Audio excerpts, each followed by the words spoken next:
Hi guys, welcome to the Bookbinders. Today we are analyzing, we're doing a part 1, part 2, and we'll be analyzing TTXVB, starting with the first part, Venice Beach by Lana Del Rey. From several years ago. NFR era.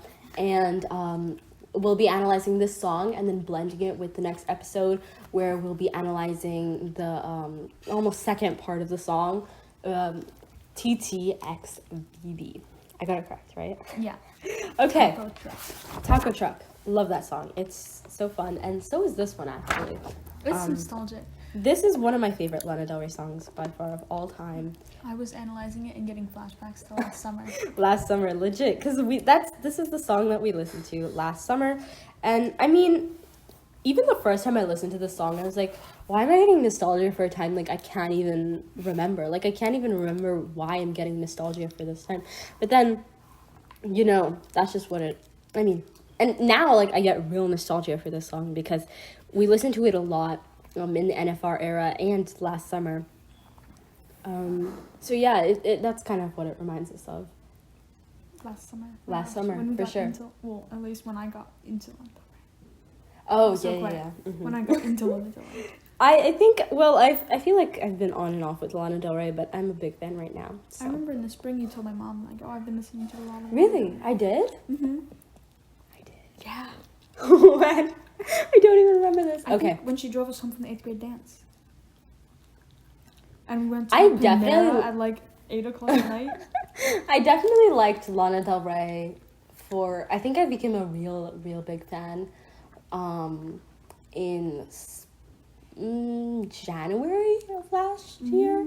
I liked her, but I became a big fan in January. So, yeah, and then I think in summer we both became even bigger fans. Because I remember listening to Happiness is a Butterfly. I was like, what? This song is amazing. Yeah, I love that. And I just thought that was an amazing song. And I actually thought it was boring at first, and then I listened to it again and I was like, wait, why was I removing this from my playlist again? It's so good. Oh my god, that song. That song, amazing. Love it. Such vivid nostalgia for Yeah. Because I was traveling at the time when I got very into it. Oh, yeah. Alright, so where do we want to start with this? Let's get into the title. Well, Venice. do you want to do one word? Do you have a one word? Oh, one word, of course. Oh, first impression. Well, we we kind already of said that. talked about that. I liked it But, immediately. Well, I think one word is kind of complicated because we're talking about the almost three sections of the song. We have this first 9-minute long section that came out back in 2019? 2018, 2019, like somewhere. Yeah, around. 2019, I believe. And this one section almost is like kind of confusing without the second part, and it kind of tells a static story, which is not as like rounded as what we see with TTXVB, because that kind of tells the full story. So for this, I feel like it's like a longing or a lost love. That's what I was going to say. A longing or a lost love. And then for the second part of it, so for the TT part of TTXVB, which if you guys don't know, it's the taco truck part of it. So it's like before the Margaret Qualley, and including the Margaret Qualley, perhaps, if you would like to count that or not. I feel like it could be divided into 4 parts. Margaret Qualley? Margaret Qualley. Yep. Yeah, the part in TTXVB. Did she say Margaret? Yeah, it's Margaret Qualley. She's saying like, honey, I got up so early and then got in the shower. I was just able to go back and, etc. So that's the Margaret Qualley part. And then that can be analyzed separately, but I analyzed it with the TT part. And then the second VB part of it is the TT part of it is like a beginning of the story. It kind of tells like everything to create this cohesive story, at least for me. And then the ending is that VB part 2 is like I'm done with it. Like I need to get over this relationship. I need to get over everything. So it's almost a self-realization. Does Margaret Qualley say this? She says it, right? Yeah, she does. Hello? That works perfectly. So this now fits into my analysis of Margaret. It could, yeah. It definitely could. I can't see that, but well, because we also had different analyses of this song, so. All right, so now do you want to talk about the title or anything else? We can talk about the title. All right. Obviously. Let's get into the title. So Venice, California. Venice is a location, and it could be mistaken for the location in Italy. Yeah, that's what I thought at first. And when I mean, was yeah, first getting into it. yeah, it could. And I mean, Venice really doesn't have beaches, but it's a beautiful city. And the song, well, it's not actually Venice Beach, but other word, and filler word. And where did beach come from? Because we don't say that. Yeah, because we don't want to say the actual word. So Venice might have. It could beaches. be. Yeah, Venice. Not like beaches, but. Yeah. So I think the connotation of that word almost represents. It's almost a condescending term for a woman, or or demeaning. Or sure, demeaning word for a woman who has value as only someone's item. Yeah. And it's very what's the word for it? Objectifying. And so I mean, men can refer to their romantic partner, female romantic partner, as their and so that's what it could represent here. And having this Venice is like, this is my person in Venice, like this is my chick in Venice. So that alludes to the fact that there are multiple. It could allude to the fact that there are multiple people, or it could also allude to the fact that this person is exclusively there for that time that person spends there, and as soon as they leave that place, they're no longer linked to that person, which honestly hits very hard. Yeah. Oh my gosh, allergies. Okay. Anything else we'd like to say? About the title? Not really. I mean, I think we pretty much covered both words. Okay. It's not long, so. All right, so first line. Fear, fun. Fear, love. Fresh out of F-bomb. Forever. So I think, well, I'll let you go ahead and start. All right. I wrote iconic. Iconic. Okay. Because it is iconic. It is very iconic, I agree. She's saying almost like you should be afraid of fun and love, and not like afraid, just like be careful of having fun and being in love because it leads to heartbreak. Okay, I kind of associated. Well, do you have anything else? Well, yeah. Well, also the like fresh out of F-bombs, forever. This is going to connect very much to the next part, the TTXVB, because of the first line. Well, not the first line, the third line of that. But this is when she just like stopped caring so much. Oh, imagine if we. Okay. Yeah. I kind of took that very separately. So I think in the context of this, fear fun and fear love can be associated together.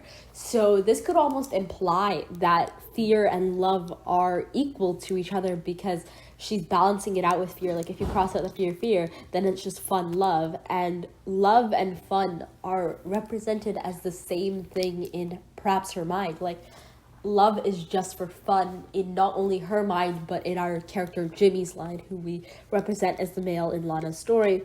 And it's being afraid of fun and afraid of love because you are fresh out of this situation where you've been almost effed up multiple times. Oh, interesting. So fresh out of being effed up multiple times, you're in fear fun and fear love, and love and fun are equal to the same thing because your mindset has changed that much. Interesting. I would say for this line, I feel like an alpha male when I'm talking like Andrew Tate. I'm talking so like.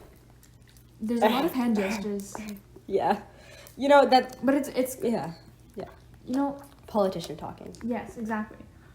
It's well, if you're like a if you're someone's beach, right? But you know what we mean by beach. Yeah.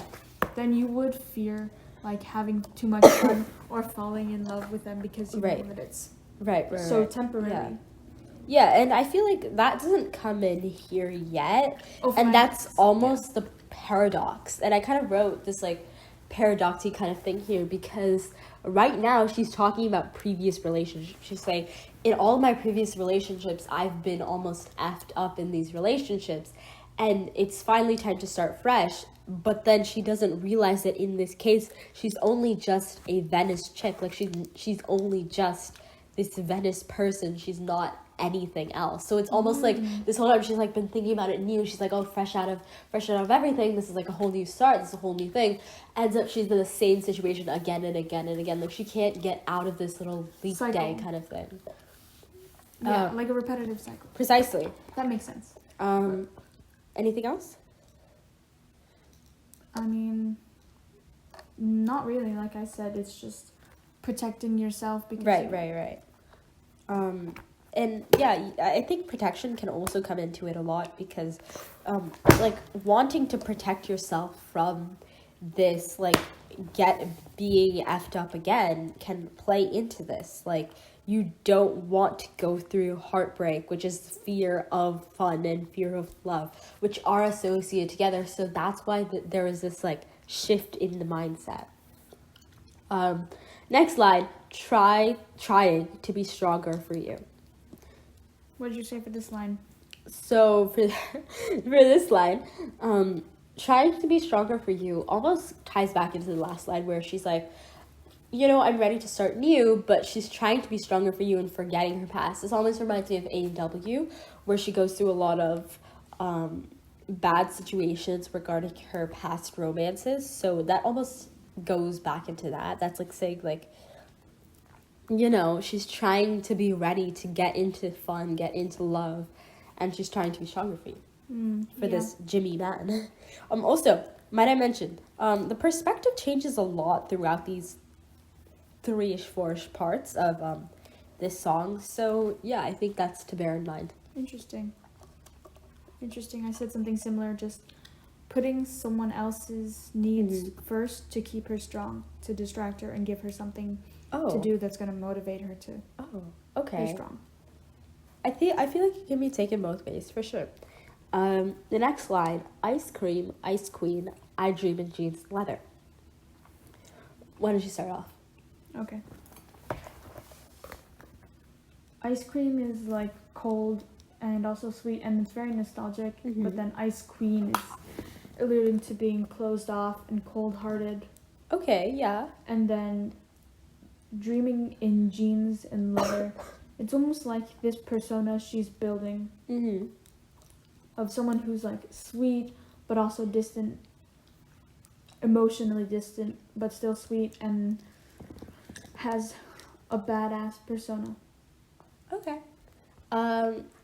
I'm going to start with ice cream, and I dissect kind of each of these things because I'm just thinking about a general connotation rather than a fully developed like connotation of it. Like without researching online, I tried to like think about what I associate these words with, and ice cream kind of comes with this childhood notation, like where in your childhood, like your mother or your father would take you to eat ice cream. It's like a very simple life kind of thing. And I feel like what we're talking about with this girl from Venice, Venice Beach, like this location in California, what we're talking about with this girl who presumably lives here is that she goes to get ice cream. She's just very simple. She doesn't live a life of like glamour like this person that we're dealing with here.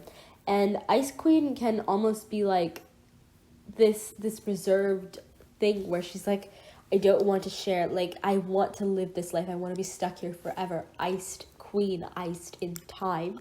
And then she dreams in jeans and leather because, well, jeans and leather, first of all, are quite expensive. Like you can't just get them for like, it's definitely a more expensive product to make, but dreaming in jeans and leather is also kind of rustic, so it fits in with the whole Venice aesthetic and vibe. So I mean, it's very regular of her to be, closed off, but then dreaming in jeans and leather, meaning she's trying to move on from this past.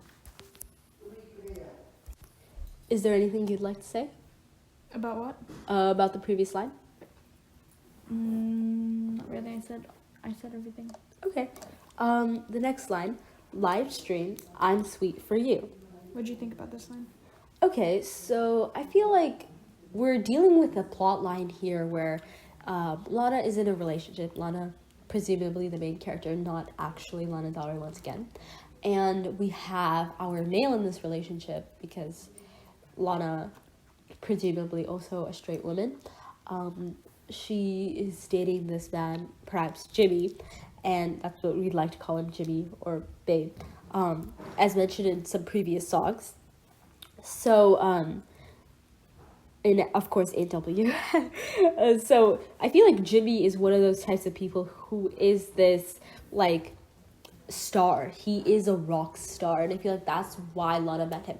And this song doesn't necessarily take place in Lana's time period where we see her now. Rather, this song takes place in like a Lizzie era where, and I feel like that's the connection coming back that we see here back to that album. So this song kind of takes place in this Lizzie era where she's not this glam girl yet, and she sees this guy who's this rock star. She sees him on this live stream, and she sees him through this like event. She's seeing him, whatever, and she's looking at him. She's like, "Oh, I'm sweet for you. Like, I feel like I'm in love with you." That's all I have to say for that. Interesting. I connected live stream to the previous line, which is very much like this persona she builds of sweet, like ice cream, but also emotionally distant and not necessarily present. There's the walls that we were talking about in one of the previous episodes. Like, there are walls there that she blocked off because she fears fun and love because of the whole Venice Beach persona, and then the jeans and leather are like the badass persona that only shows up when you're doing live streams or doing public performances. But then I'm sweet for you is much more personal. It's much more like it's like that one thing that just comes out, gentle.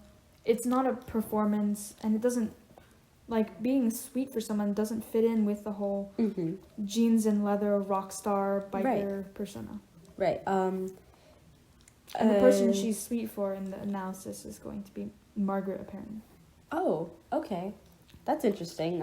Definitely did not take it that way.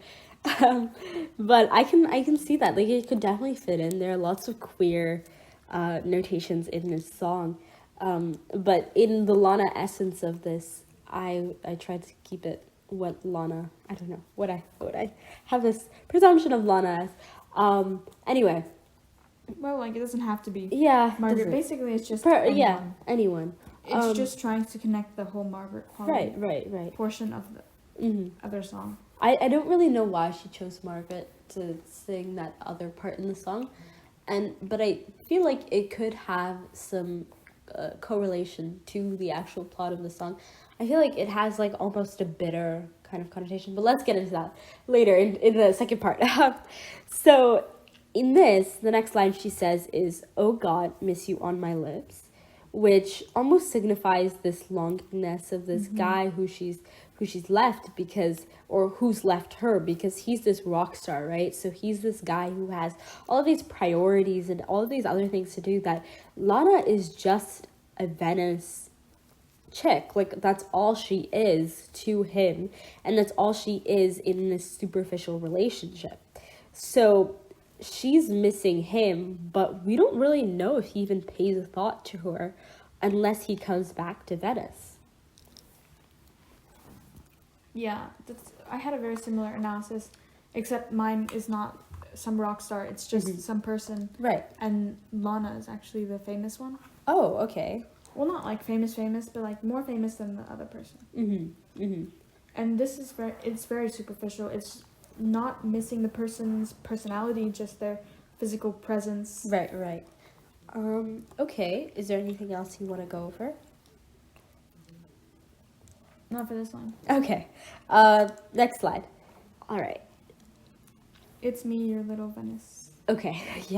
Yeah, that's what it is. So I think this line is almost just saying, like, it's a call out. She's like trying to say, like, hey, remember me? Like, this is me. Like, yo, what happened to us? Like, do you still remember me? I feel like she's kind of like asking that question, like, I miss you, it's me. And I feel like the fact that she identifies herself as the Venice chick, that means that she knows, she's aware of the fact that she is only a Venice chick. Like, that's all she is. That's all her potential is. And she knows that because all she wants is his love.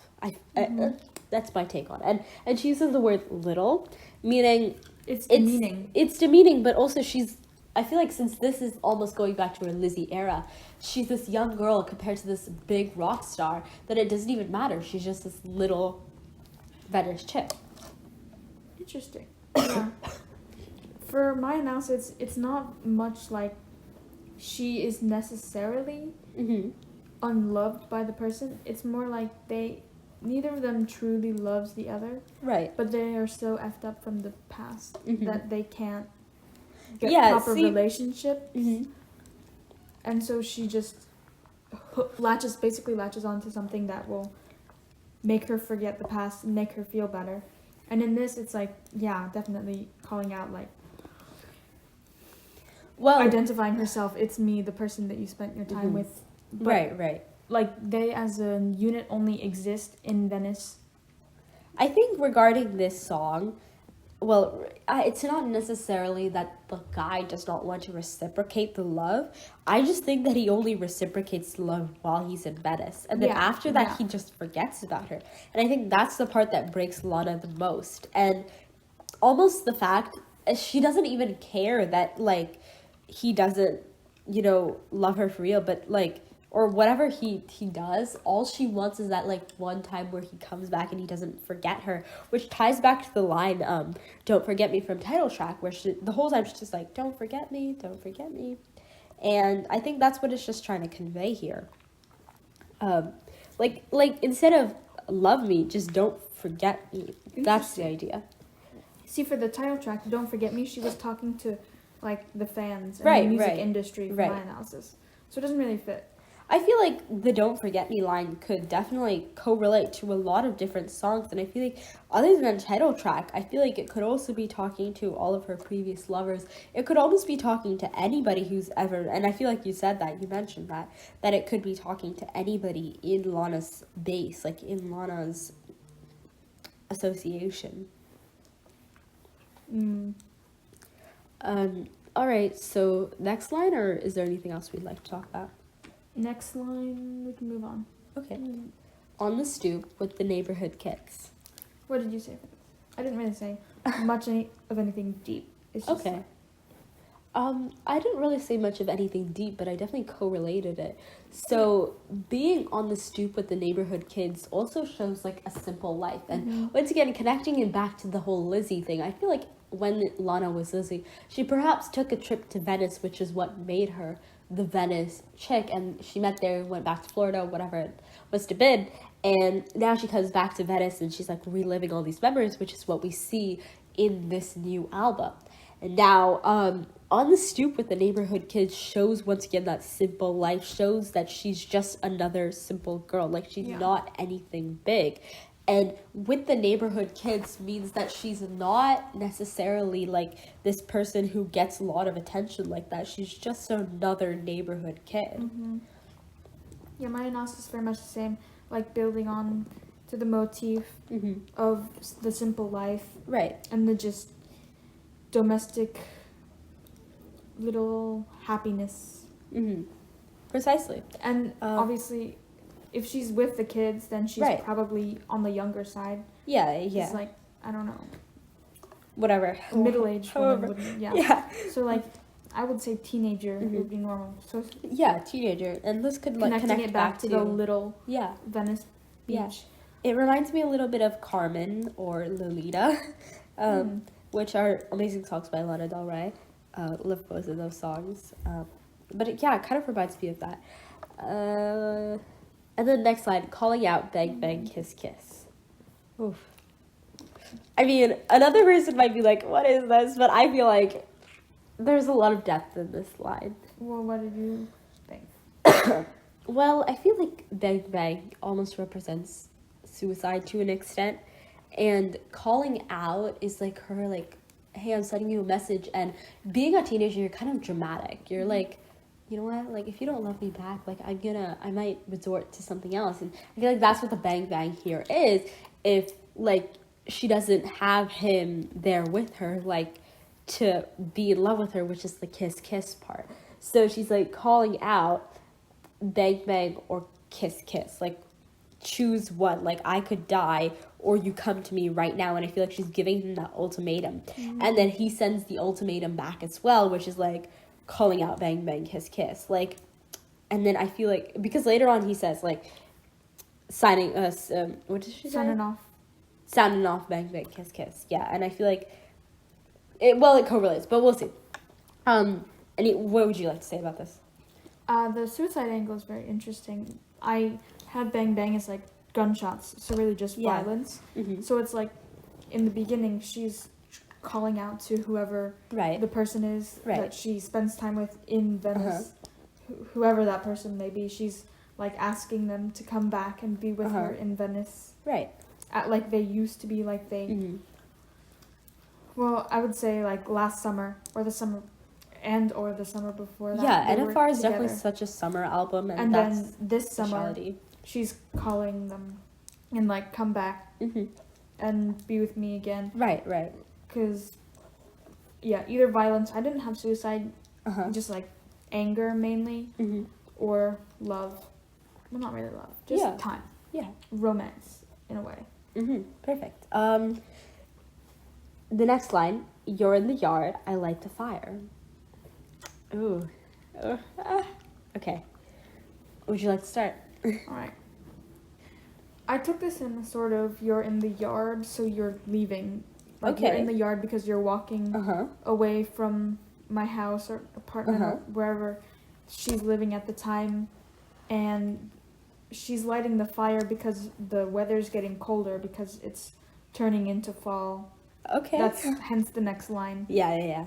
So this is like, whoever she's with did come back for the summer, but now they're leaving again. Oh, that's very interesting. I love that. And I feel like that totally fits into exactly what I'm talking about. And this line to me was very metaphorical because you're in the yard can represent being at home. Yard is at home, but not quite home. And even if he's not home, Lana lights the fire because she gives him the warmth that he needs while he's at this metaphorical home, but not home. That's all I have to say about that. And then as the summer fades away. I have a lot, but go ahead, because it connects to yours. Yeah, it connects to the last line. It's just like, summer is ending, and so you can't be here anymore, and I can't, I love that. Lana can't be your little Venice Beach anymore. Well, I kind of took this in a different, similar but different, because when you're in California, does summer ever really go away? Question to all the Californians out there. Because I think maybe it stays... Northern California. Well, perhaps, but I mean in Venice, California. I don't think summer necessarily fades away weather-wise, but because this guy is going away, her summer is fading away. Because he is summer. He comes back to Venice every summer, so her summer's not made without him. That's my take on it. Anything else? No, I like your take. Okay. Nothing gold can stay. All right. Well, I mean, nothing gold can stay means their relationship. And as the summer fades away, she's like, I guess our relationship can't stay. That's what I took it. Very straightforward. Yeah, this is like a no strings, no attachments sort of summer fling.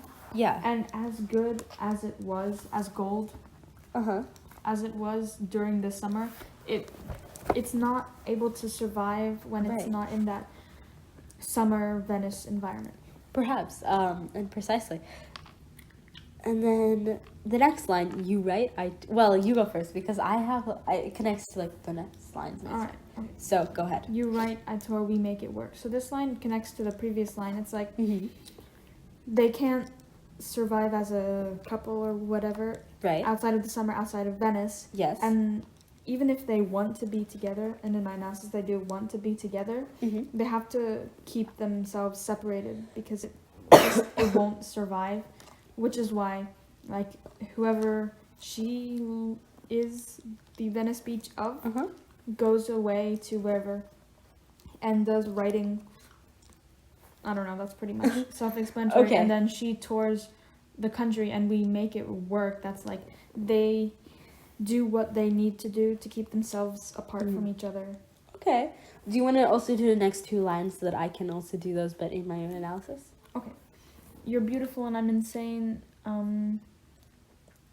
It's just... And we're American made. And we're American made, yeah.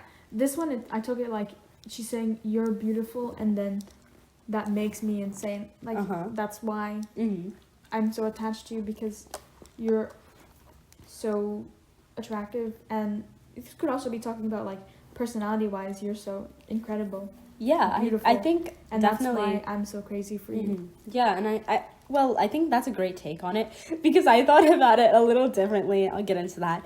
But I like the idea of that, because it could definitely go for me as well. We're American made. It means, like, well, one of the things that America really loves about itself, because America really loves itself, is that it's like freedom. I wrote eagles, but we're gonna take the eagles out and just freedom. So they're both American made. They're both built on this idea of having freedom. So they don't want to be tied down to each other. Right. When they're not in the safe place of Venice in the summer. Yeah. Okay, so for this, I took it in an interesting way. So I took it as dialogue. Even though there were no quotations around it, I felt like it was so casual that it could be dialogue. And that's why perhaps Lana did not put quotations. Now, this first line, you write, I tour, we make it work, is written by the dude, like the guy who is a rock star.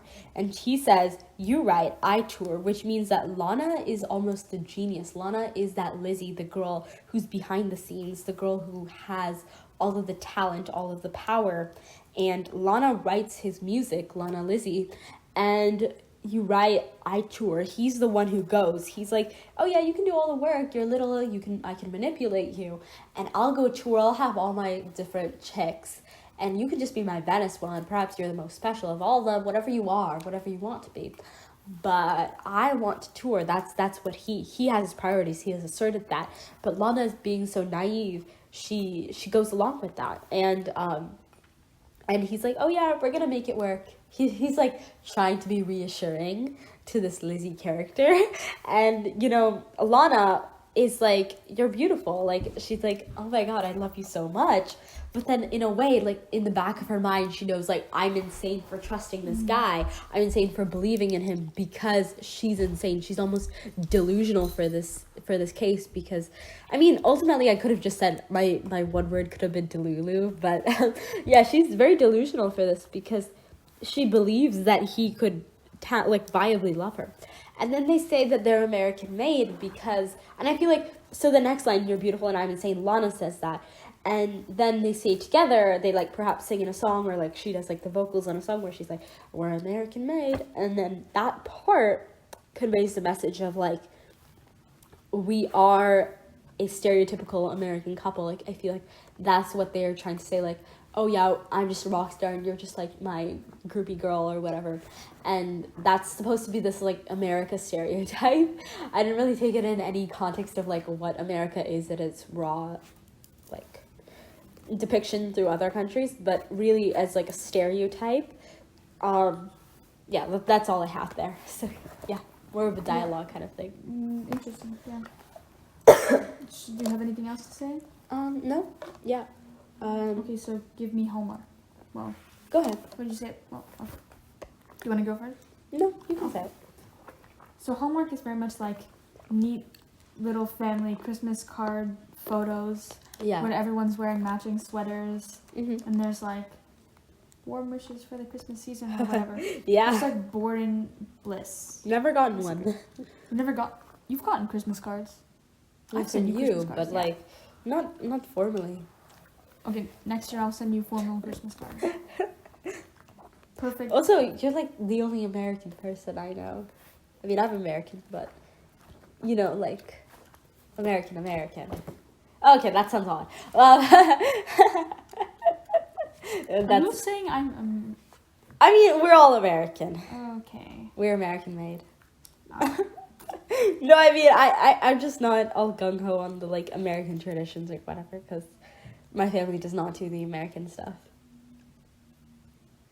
What saying I'm gung-ho for American... No, I'm just saying your family perhaps is. Only half. Okay, you look disgusted. Perhaps you guys are not. Is Hallmark an American thing? Or? Oh, yeah. Okay. It's weird. I don't know. Well, I guess that fits in with the theme, doesn't it? This is why I said Americana sadness. Yeah, it's definitely pertainable, and it applies for the situation. So. She wants stability and, like, a happy little life with Hallmark cards, and they have these stupid little statues where you can buy, like, the right kind of... like, you know those bumper stickers where you can put all the members of your family? Oh, yeah. They have, like, that, but in little statues at Hallmark. It's so stupid. They do? Yeah. There's actual Hallmark. It's a shop? Yeah, it's a greeting card shop. I thought it was just, like, an online thing. No, everything... Yeah, it's also Christmas, the Hallmark Christmas movies, which... Oh, yes, the movies. The movies is what I know. Because we watched a movie before. God, it was bad. Anyway. It was so fun to watch, though. Yeah. For the kicks, you know? I want to play a Hallmark drinking. Or bingo or something like that. Drinking? Like a drinking game? Well, like, obviously we can't drink alcohol, so we would drink iced tea or something. Yeah, that would be fun. She wants stability, well, I can't read this. Okay. Yeah, she wants just, like, a happy little life with the person. That's what she thinks about, but she doesn't say it out loud. She would never directly ask the person or, like, try to make the person have this life with her. She just wants it, but she also knows that it's not possible because of their circumstances, because of who they are and where they are and what their history is. I think regarding this line, give me Hallmark, it's very similar to what you said, but one that gives her Hallmark, and she's asking for this. She's like, give me a message, give me a letter, tell me something. And I feel like just a small message is enough for her. And I feel like Hallmarks are very casual. They don't have much written in it, do they? The movies? No, I mean in cards, like Hallmark cards. People don't really write much in Hallmark cards. Yeah, Hallmark cards, they're so, like... They're just like whatever. So I feel like even a small whatever message is enough for her to know that their love is yeah. That's enough for her to know that their love is rekindled. So she's like, yeah, give me this casual little Hallmark. And then the next line, one dream, one life, one lover. Oh, this line. Yeah, I love the way she says it. But anything analysis related. Oh yeah. Okay, so this line, one dream, it's like she's used to having a dual persona, like we saw in the first verse of, like, she's herself, but then she also built up the walls, and now she's like the ice queen, right, and the, like, Lolita girl persona. But if she were to have that perfect Hallmark life, she would only have one goal, just like one dream, no dual persona, no public. Well, that's the next line, but, like, yeah, one dream. She would only have one goal, not like her actual goal versus the goal that she seems to depict of, like, becoming a superstar or whatever. Then one life, there's no dual persona, no public life versus private life. It's just that Hallmark life. And then one lover, it's like you only have one lover as opposed to, like, many, and you just being one Venice Beach. Well, I mean, one beach out of many, because you only need one, and you have only one you need. I wish I could connect that to my own analysis, but because I'm going very Lizzie, I can't really say much about that. But for me, this is just like she dreams to love him, but she has one life, so she has one lover, and her true lover is him, Jimmy. And then I love this next line: "Paint me happy in blue." This line is so good. All right, would you like to start us off, or shall I? You can start off. All right, so I think this is a reference to the next line, Norman Rockwell. Norman Rockwell is a painter who writes. He actually drew a lot of stuff for various newspapers and all of these things, right? Like I think he drew Rosie Riveter, I believe. Not like 100% sure. My American history, I need to brush that off. I also don't like American history. I think it's quite boring. Focus on the future, y'all. Anyway. Or focus on world history. Focus on world. I think history in general is quite interesting. However, America's... It's just so overtaught. We learn it. Yeah, it's very overtaught, and I think that's what makes it quite boring. Look, if they were to pick different topics... Yeah. Like... I feel like a lot of American history talks specifically about... the same stuff over and over. The same stuff over and over, like Revolutionary War and then Jim Crow and all of those kinds of things. And I feel like we've kind of heard those stories over and over and over. As important as it is to learn those stories, like you don't need to cover it multiple times. Over and over. And I feel like it's been instilled in children's brain by the 4th grade. Yeah. At least I would hope that it has been. We should talk about like Chinese Exclusion Act. Perhaps. World War II in America. Okay, we need to get back. Focus on. But yeah, history needs to be reformed. That's the point. History classes, rather. Anyway, let's talk about Norman Rockwell. Norman Rockwell is primarily known as a storyteller through his art, and she's saying to him here, "Paint me happy in blue," and I feel like this is almost saying, "Cover me up, cover my happiness up with the sadness that you leave me with," because he will be there for her. Norman Rockwell, or Jimmy rather, in the sense she's comparing Jimmy to Norman Rockwell in this case, and she's almost deeming him as a Norman Rockwell type by saying, "You paint me happy in blue." And I feel like in a different song, Norman Rockwell, she says something, "Cover me in blue." What did she say? Yeah. Something. "As you cover me in blue," or something like that. Yeah, she says, I can't remember the exact lyrics at the moment, but she says, "Cover me in blue," which almost connotes to this thing where she's like, "Paint me happy. I am happy, like on the outside, but really I'm blue on the inside. So you're gonna make me happy by like being there for me, but then leave me again and make me all blue inside." And that connects back to painting with Norman Rockwell. Oh my god, that was a long explanation of almost nothing. Anyway, go ahead. So paint me happy in blue. She's obviously talking to the lover. I'm just gonna refer to them as the lover. The lover. The lover. And who she wants to have that hallmark with. She's like, "Accept my melancholy, the blue, and just make me happy with that melancholy." Right. Like, even rather than like wallowing in the melancholy, we use the melancholy to find happiness. Oh, that's interesting. Yours is more like positive, while mine is so negative. And then in Norman Rockwell, it's like, well, if you like Norman Rockwell paintings, they're very much like, they just depict normal life. Scenes out of normal life, if I remember correctly. Because I looked at some, and it's like simple Americana life. And sometimes that itself can be melancholy. Yes, for sure. And what she wants is a hallmark, and she wants a Norman Rockwell painting. Agreed.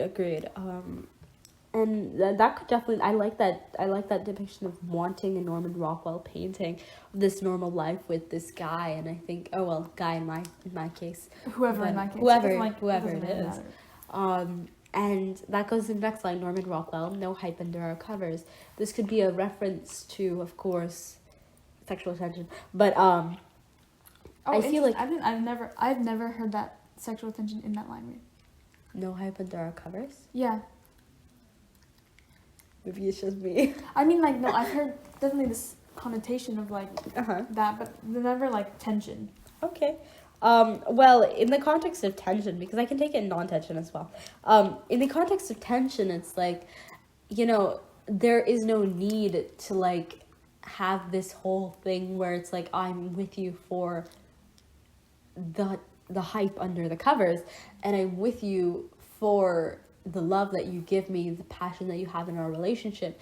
Now, no hype under our covers, like metaphorically, can also mean like we're just raw people in the end, and we're like nothing. Yeah. We're nothing special. Like you and I, me being Lizzie, you being Norman Rockwell, you being Jimmy, I mean, we're just raw people at the end of the day, so that's who we are, and I feel like that's also the message she could be conveying here. Yeah, it's similar to what I said. That's like just being together with you. There's no fakeness, no false identity. Nothing's getting like sugar-coated. Nothing's getting built up to be something that it's not. Basically, hype. That's what hype is. Yeah, like. hype. Everyone talks about something so much, and then sometimes it's just not worth it. But it's not like that when they're together. It's just their raw selves. Yeah. Like the next line. Which is so sweet. It's just them together. Just being you, and that's simply who they are. And I think in the sexual, I mean, in the regular context, I've taken it in the same way. But in the sexual tension kind of context, it's like, that's all that matters in the end. Like, I just want a relationship with you.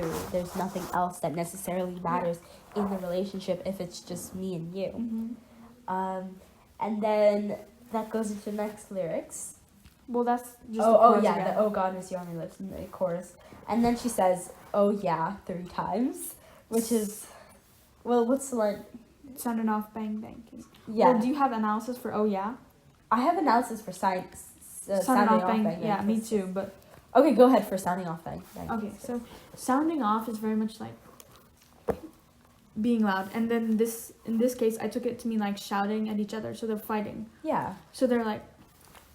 Before she was calling out to the lover and being like, okay, so either come here, love me, or there will be anger and violence. And now it's like they're shouting at each other. Yeah. That ultimatum of bang, bang. Right, is like and an ultimatum madness. Is a big thing in this analysis. And then, or love me or leave me, and there's anger. Yeah. And so, like, this is the relationship disintegrating. In this context, I feel like it's sounding off as a phrase. It's supposed to mean someone who is almost like arguing or standing up or something like that. And I feel like the first one calling out bang bang kiss kiss was Lana saying it herself. She's like, I'm going to call it off, or bang bang or kiss kiss. While in this context, it's the guy saying, sounding off, you're done, or you're done, like bang bang, our relationship is over. Kiss kiss means to make up, so to make up the relationship again. So I feel like that toxicity also is very present in this relationship. Interesting. And then the chorus again. Oh, I also forgot to mention oh yeah. So the oh yeah kind of part is a resemblance of like an agreement. It's like, this is what I'm going to do. Once again, supporting that ultimatum there, like between the toxicity of the relationship. Interesting. And then you've got chorus. Oh, see for the neighborhood kiss. And then oh shatter. Oh, the oh shatter 3 times. I haven't. Oh shatter. Okay, so I feel like this is just the symbolism of like this point in this relationship where she feels literally insane. Like she's like going insane because she's so in love, but she knows all she is this Venice chick. But she's like screaming her head off, female rage style, Florence Pugh in like My Policeman or something. Like I like that's what I'm thinking of right now, like Lolita or like any female. Just search female rage on TikTok. Every scene in that is what I can see right here. We're breaking dishes. Oh, shatter. Like, the dishes break, the, like, plates break, and she's just going crazy at it. And she's not going crazy at him, but she's going crazy at herself, forever believing that she could genuinely have a relationship with this guy. Interesting. I took shatter in the concept of, like, this is the relationship shattering. No, yeah, I took it in that context too, because it works for all of them. Like, she's insane because this relationship is now shattering, and it just keeps on coming back and then going out and coming back and going out and over and over and over, which is what we see later on. Yeah, well, for me, that's not... It's kind of like that. It's more like they have been disintegrating for a long time. Not a long time. I can definitely see that as well. And then it just, like, at some point, it just breaks. Shatters. Really, in a whole female rage sort of thing. Yeah, definitely. Yeah, I can see that. And then the next line is heard my baby's back in town now. Okay, here's where I think the perspective changed. Interesting. I could see that. Yeah. In this case, after the oh shatter, their relationship has... Well, do you want to go in? Because do you want to go first? Because mine is kind of longer. Well, okay. I'll just go first because mine's not too long. So this is like her talking to still the same person, the lover, but she's moved on. This is after the relationship shattered and she's moved on. She has someone else. And the whole my baby is gonna stay a different person. Someone else who she doesn't really love. It's almost like a Tom Buchanan sort of thing. Whereas her lover is Jay Gatsby. Okay. If that makes sense. And so she's moved on and she's like talking to the person who's maybe she's kept in touch with, and she's like, oh, my current Tom Buchanan. I'll just call him Tom. Okay. Tom is like back in town from, I imagine, like a fishing trip. Okay. But it could be anything really, and it's more like they're supposed to be friends. Yeah. And that's gonna connect very much to the next line. Okay. Okay, but what did you say? Okay, a lot to say for this. Okay, so here's the thing. The relationship has been on and off with the whole shatter thing, and we see that later with Crimson and Clover. But, so, I mean, we see that, like, the relationship has kind of been on and off, and every single time he comes back to Venice, the relationship comes back, and she's sweet for him again, and then it shadows at the end of the summer as the summer fades away. And then at this point, she's talking, Lana's no longer Lizzie, and this relationship has still persisted somehow. And Lana's now Lana with all her fame, all of her essence. And now she's talking to her fans. She's trying to prove that her love is real by saying, heard my baby's back in town now, so everyone is now aware of it. Everyone's now aware of their relationship. Everyone knows that that's all Lana is. Lana's trying to prove the validity of their relationship. So she's saying, heard my baby's back in town now. You should come over. And I feel like she's telling that to her audience. She's like, you should come over. See that we're still together. See that I'm just not this Venice girl anymore. We're together now. And we'll be hanging around now. It's very casual. Like, it's not anything too serious, but, like, they have this relationship. Like, they are this thing. Like, she's telling these people, like, this is what we are. Like, why can't you believe us? We're real. Like, I'm not faking it. And you should come over. And then, And then she says, oh, God, love him on my lips, which means that, like, he's now here. He's now here with her. It's a real, tangible relationship. Yeah. Anyway, I completely went through the whole thing, but you can also go through the whole thing as well. You should come over. She's talking to the lover before, like, now as her friend. Yeah. And so she's like just inviting her old flame. Well, now is the point when the name is gonna shift from lover to old flame. Okay. So she just invites them over, like, to hang out because she wants to give this sort of image of let's be friends or acquaintances and get to know each other again. But in reality, she misses the old flame and just wants to see her, which is why, like, the chorus is going to come up, oh God, I miss you on my lips. But that's, like, what she's thinking as she's saying. So this verse is, like, what she says, and then the chorus is what she thinks. Right. And I feel like, we'll be hanging around now. It's just, like, casual.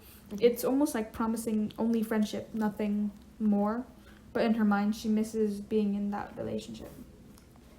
I think in the context of the chorus, for my analysis, it's so heartbreaking because I feel like, once again, going back to that Delulu concept here, it sounds so weird to say Delulu sisters, but going back to that Delulu context where she's like, she realizes, like, oh yeah, because the whole time she's trying to prove that this relationship is real, and then she realizes herself, like the chorus, right? It starts once again, like, oh God, love him on my lips.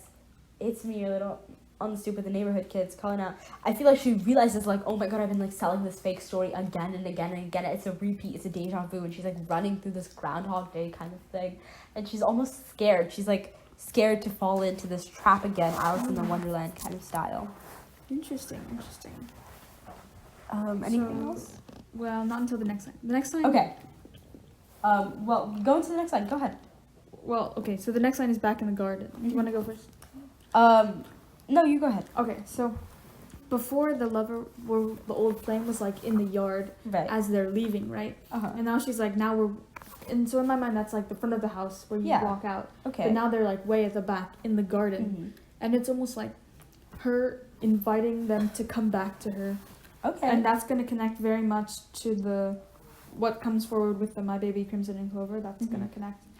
So, like, the garden is symbolic of trying to get them to come back to the relationship that they had before that ended with the shattering. Precisely, and that's what the Crimson and Clover kind of conveys as well. Oh, interesting. Well, for me at least. But I think I didn't really have much analysis on the garden part of it. But rather, I think it's the getting high now, which means previously in their love, there wasn't any support in their relationship. They could just do it freely, even if he wasn't constantly loving her. But now they need to be high to be in love. Like, they need to be not in their own consciousness. They need to be crazy in love. And I feel like they can't just love each other hopelessly anymore. It's like filled with all of these other parts of it, and they can't just be in love like that. And I think that's the important part that it's trying to say here. And then the next line, me myself I like diamonds, but baby crimson and clover. So I have... Go ahead. Well, I mean, you can go first since you Alright. have a different analysis than I do. Well, first to define crimson and clover, there is a song of a little Such while a good ago. song. It's a great song. I heard it in concert a few days ago. But Really? That's interesting. yeah, I heard it from Joan Jett and the Blackhearts. They were singing it. Oh, yeah, they do a cover of it. Yeah, they do. The original one is so good. Yeah, the original one is great too. And Crimson and Clover almost represents love blossoming. I don't know if you found the same. I saw an analysis of that too. Yeah, so I searched analysis of Crimson and Clover, the And song. one of them said love and blossoming, the song definitely. meaning is, I didn't search like Crimson and Clover, the phrase itself, but rather that song, because I feel like Lana loves alluding to other songs. Yeah, So does. instead, I searched that song's meaning and connected that instead, because I wanted to have one like specific thing that I was focusing on instead of like totally different facets. But Crimson and Clover's like love blossoming. So, and that I feel like that fits perfectly, because here she's saying, me myself I like diamonds, alluding to can we get married, and she says, but baby crimson and clover, it doesn't matter because our love is finally a real thing now. Like, I don't even care if we... It reminds me of Paper Rings by Taylor Swift. But, like, I mean, I want to get married to you, but honestly, just our love being a real thing, I'm not your Venice thing anymore, is enough for me. Just being crimson and clover is enough. Interesting. So, for this line, I got something very different.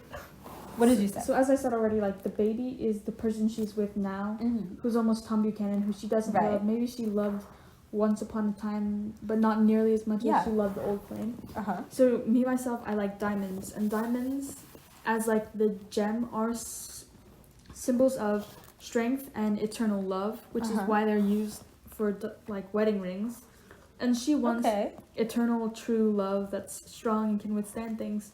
And then the person she's with now. I like that. So I found an analysis of the song Crimson and Clover that said if you like take it into the context of the time, it can either mean like sexual relationships or drugs, but either way it's like these superficial fun things, and that's all the person she's with now wants is like the cheap thrills or whatever. Whereas she wants eternal love. I think I saw something about drugs as well at some point. So yeah, I think that also connects to we're getting high now. So I mean, they need to have the support in their relationship as well. But that goes into the next lyrics. Whatever. Everything's whatever. Go ahead. Well, this is not. I took it very much at face value. It's like with the person she's with now. Everything's whatever. There's nothing. Deep, no connection. She feels precisely. I think I took that in a very similar way. Like everything's whatever, implying nothing even matters. Like if, I mean, it's just a relationship. Like she's like, oh, it's okay now. I mean, we've reached this point finally, but I feel like everything is whatever. And then she says, like I think that's like a resort. It's like whatever. Everything is whatever because she doesn't love the person that she's with. Well, for me, it's just because, like, the love has almost dissipated.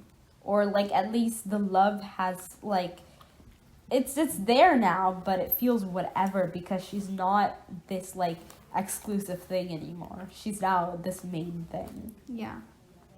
So The next line. Losers, beautiful losers. Beautiful losers. All right. So I think, was there a movie called Beautiful Losers? No, there isn't. I don't believe there is a movie. But anyway, Beautiful Losers. I feel like, okay, it's in a different context for both, because even when everything's whatever, she's almost still this not as important, like, to this guy. Lana is in this relationship. She's still not his main priority, even if she's not a Venice thing anymore. But she's never going to be his number one thing.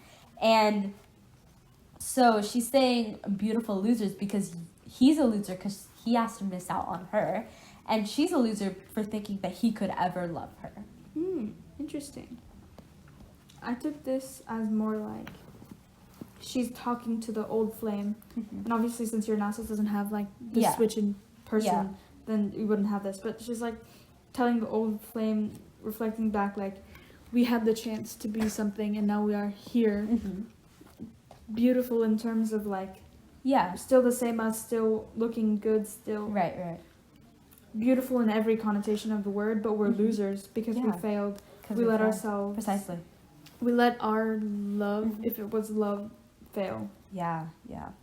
And then over and over, no wait, sorry, Crimson Clover, honey. Over and over, honey. And I feel like this lyrics to me is like break up, get back together, break up, get back together, and it just happens over and over. But you think love is blossoming each time. You think you're gonna get somewhere in this love, in this relationship, but it's just over and over. Interesting. For this line, I took it as like this. She's sort of mimicking what the person she's with now says. It's just like all he wants is this either sexual relationship or drugs, just over and over. Nothing deep, no connection. Basically like a whatever relationship. That pattern. And then for the last line. Horrible. Last line I have a lot, so you go first. Okay. So if you weren't mine, I'd be jealous of your love. I took it as in like this is what the whole baby person is, the person she's with now is saying to her. And she put it there ironically because she doesn't belong to him. Like her heart belongs to the old flame, the person who is Venice Beach. She was the person who's like basically Jay Gatsby. And I read The Great Gatsby recently, which is where this random analogy is coming from. But it's fine. Tom Buchanan is like, it. If you weren't mine, I would be jealous of whoever you do love, or like whoever you belong to, which is such a Tom Buchanan thing, because it's like saying that whoever she's with, she must belong to somebody. She must be someone's property. Perhaps. I think I took it in a kind of similar way because if you weren't mine, so she's referencing to the guy who's really never, and once again, like, she was never his, almost August style. And she's saying, I'd be jealous of your love. And I feel like that's interesting why she says love rather not lover. Because she's almost so scared to even admit it that she can't even add the R at the end. So she just leaves it at love because she's so scared to admit the fact that he belongs to someone else. So she's being that delusional by saying, like, and by the way, he doesn't even love her. Like, they don't belong with each other. And at the end, she's so delusional that she believes that she belongs with him, but she just can't bring herself to say, like, I'd be jealous of your lover, like, because she's that jealous. I don't know if that makes sense, but, like, when you're that delusional, you feel like everything is, like, crumbling down. You feel, like, scared to even admit anything far from, you know, anything close to even the truth. And, like, that's getting closer to the truth, I guess. Yeah. Yours has a much deeper analysis. I really love the analysis of this. Because mine is more like, it's an ironic statement. She's like, look, he thinks that I'm his. He keeps saying that he'd be jealous of my love, but little does he know I don't belong to him, I belong to.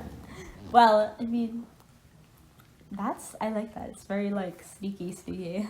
But it's cool as well because like I love how like it reminds me of like, I don't have this. No, I don't have anything under this overcoat. That was so good. Anyway, to round this off, let's talk about rankings, disregarding the actual other song. All right. So TTXVB. Analysis rankings. Yes. So the rankings of this song, Venice Beach, and that goes into the so the analysis rankings. Go ahead. I would say combined like a 9. A 9. I think separately for this one, a 9, and combined also a 9. I loved my analysis of this one. I don't know. I feel like it's very close to A&W because they give the same energy. Okay, what's your overall song rating for at least this song, even though it doesn't even pertain 10. to Like separate from the taco truck. This one is a 10. I have to give this song like a 100. It's like my favorite song of all, and not even my favorite song of Lana, but my favorite song of all time. Like the random guitar solo, like come on, man. This is the most epic song of all time. I can't even begin to express how much I love this song. So that's all we have for this one. Stay tuned for part 2 where we will be continuing this analysis and connecting it to TTXVB. Thank you guys for listening to the Bookbinders. Always overthink whatever. Yeah, always think whatever. Okay, bye.